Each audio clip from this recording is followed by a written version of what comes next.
सवाल पर कि भारत और इंडिया में से क्या सही है। संविधान सभा में इस पर खूब बहस हुई थी। यह हमारे संविधान का अनुच्छेद 1 है और उसमें लिखा हुआ है, India that is Bharat shall be A union of states.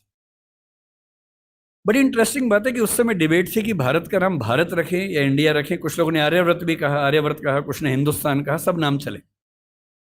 अंत में सहमति बनी कि नहीं, भारत और इंडिया ही ठीक है।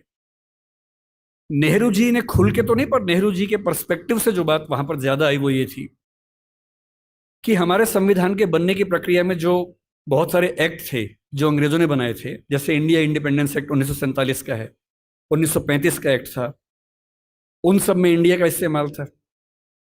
उस समय के भारत की तरफ से जो समझौते अंतर्राष्ट्रीय थे उन सब में इंडिया नाम था।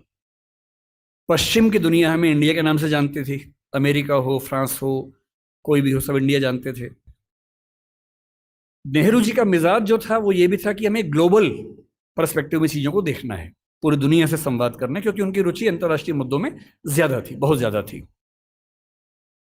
मेरे ख्याल से इन सब वजहों से तय हुआ कि हम अपना नाम इंडिया रखेंगे, पर इंडिया के बराबर महत्व भारत का भी रहेगा। तो लिखा गया India that is Bharat. India जो कि भारत है, राज्यों का एक संघ होगा। 4 दिन पहले की बात है, मैं हॉलैंड में एक टैक्सी में बैठा हुआ था। इंटरेस्टिंग बात सोच के देखिए, टैक्सी का ड्राइवर मोरक्को का रहने वाला था। उसको जैसे ही पता लगा मैं भारत से हूं, उसने मुझसे यही सवाल पूछा। उसने कहा कि यू आर फ्रॉम इंडिया? मैंने कहा yes. We are listening to a debate India और Bharat, what do you think? मैं बड़ा चकित कि ये मोरक्को का आदमी हॉलैंड में रहता है, इसके मन में ये सवाल आ रहा है। तो मैंने कहा कि ये तो राजनीतिक कारणों से हुआ है, लेकिन बात अपने आप में सही है। मैंने कहा जैसे बॉम्बे मुंबई हुआ, मुझे खुशी हुई, क्योंकि मुंबई की आबादी के लिए मुंबई में जो मजा है वो बॉम्बे में नहीं है। बॉम्बे तो अंग्रेजों ने नाम दिया था।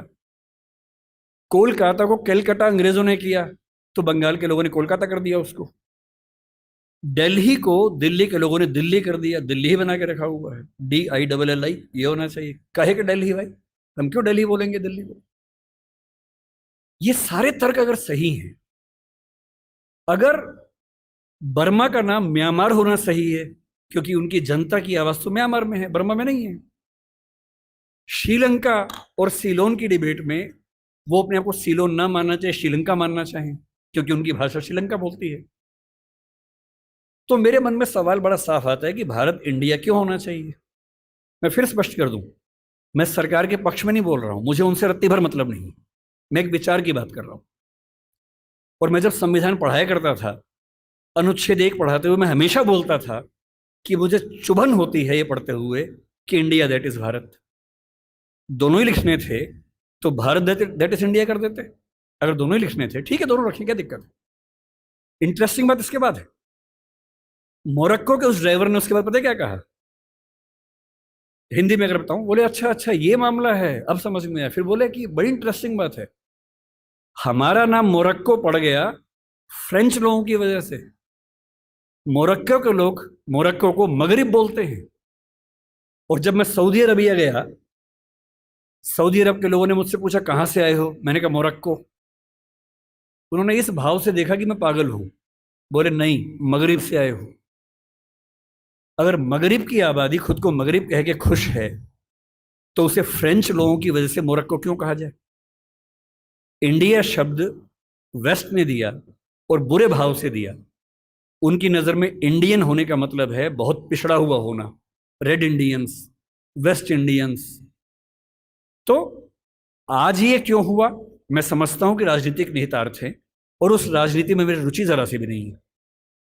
लेकिन ये आज हो या कभी भी हो, मैं इस पक्ष में हूं कि देश का नाम देश की भाषा में होना चाहिए, और देश की भाषा भारत के पक्ष में है। आप इंडिया भी रख लीजिए, इंडिया दैट इज भारत के बदले भारत दैट इज इंडिया मेरी पहली पसंद होगी। मुझे इंडिया से दिक्कत नहीं है, पर भारत मेरी पहली मोहब्बत है।